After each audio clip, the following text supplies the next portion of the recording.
নমস্কাৰ বন্ধু বান্ধৱীসকল, পুনৰ নতুন এটা ভিডিঅ'লৈ আপোনালোকক স্বাগতম জনাইছোঁ।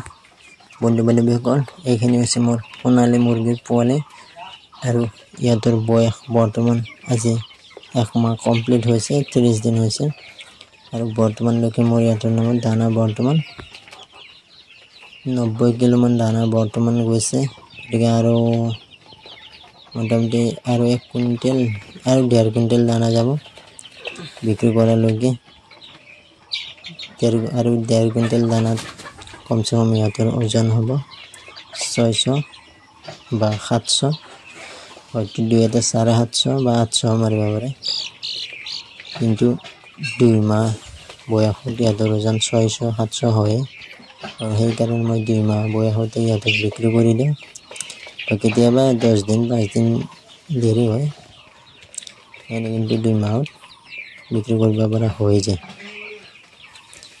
বৰ্তমান ইহঁতৰ ওজন 200 গ্ৰাম বা 250 গ্ৰাম এনেকুৱা হৈছে, বা কিছুমান 205 গ্ৰাম বা 6 গ্ৰাম কমো হৈছে, কিন্তু গড় হিচাপ কৰিলে 200 আপত আছে। আৰু প্ৰশ্ন বান্ধৱীসকল, এণ্টিবায়'টিকৰ নামত ইহঁতক মই যিটো আমাৰ ফাৰ্মাচীৰ পৰা অনা যায়, ফাৰ্মাচী নাৰ্চাৰী ভেটেনাৰীৰ পৰা অনা যায়, এইবিলাক মেডিচিন হৈছে অষ্ট্ৰ'ভাইট ফিমাৰেল, লেক্সিন পাউডাৰ বা টেট্ৰাচাইক্লিন বা লিভাৰ টনিক বা অষ্ট্ৰ'ভাইট ফিমাৰেল, এইবিলাক ইউজ কৰিছিলোঁ। কিন্তু আজি মই ইহঁতৰ নামত ঘৰুৱাভাৱে এটা মেডিচিন অৰ্থাৎ তৈয়াৰ কৰিছোঁ। সেইটো হৈছে ঘৰুৱা মেডিচিন, তাত কোনো 1 টকাও খৰচ নহয়, আপোনালোকে বনাব পাৰে ঘৰতে। আৰু এই মেডিচিনখিনি কেনেকৈ বনাব মই কৈছোঁ।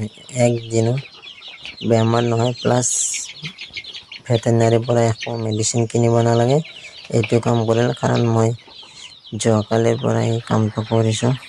প্ৰথম কথা কি, যদি 100 মুৰ্গী পোৱালি আছে তেনেহ'লে 3টা বা 4টা ৰহুন ল'ব। আমি ৰহুন বুলি কৈছোঁ আমাৰ ভাষাত, এনেই নহৰু বুলি কয়, গতিকে আমি ৰহুন বুলিয়ে কওঁ।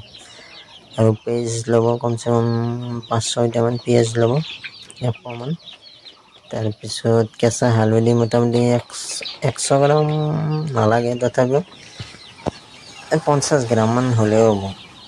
আৰু তাৰপিছত আদা ল'ব 50 গ্ৰামমান। আৰু মধুৰিআম যি আছে, মধুৰিআম অৰ্থাৎ পখ্ৰেম আমাৰ ভাত, মধুৰিআম আমৰ পাত ল'ব 4-5টামান কোমল পাত।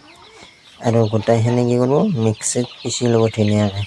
পিচি লৈ মোটামুটি ধৰি লওক 100 নালাগে, 200 গ্ৰামমান ইহঁতৰ ৰস ল'ব।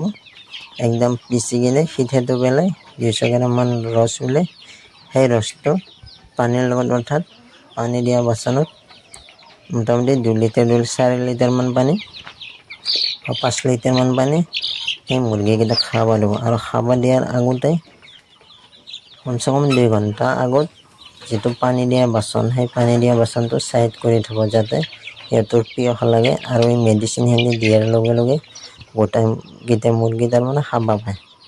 আৰু এইটো কাম কৰিব, 1 দিনো একো বেমাৰে নহয়, চিয়াৰ্দি নহয়, চৰ্দি নহয়, একো নহয়।